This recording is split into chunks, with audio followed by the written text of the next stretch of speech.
Pam Sorenson and Roberta Paim in the women's featherweight division. Now, super even fight. Pam Sorenson, 8 wins and 3 losses, is going to be a little bit older at 35 and a half years old. Way less than the reach right there. 69 and a half inch reach and a 5'8" height right there. So a 1 inch height advantage and a 4.5 inch reach advantage for Roberta Paim.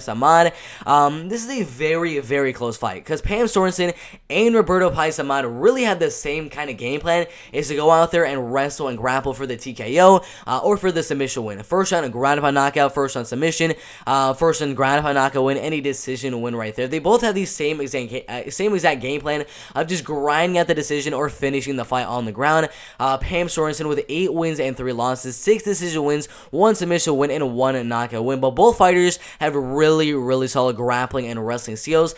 This is a tough one because Roberta Paim, in my opinion, is going to be the bigger fighter, moving from the women's lightweight division inside of the PFL to the featherweight division, and she's really strong.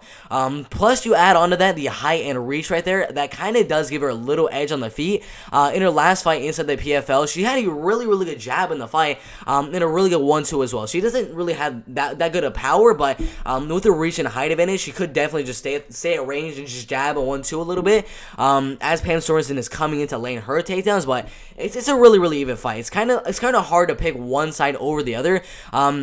Because they both haven't fought in 2 straight years. It's been 1 year, 11 months since Pam Sorenson's last fight, and then 2 years and 2 months since Roberta Paim's last fight.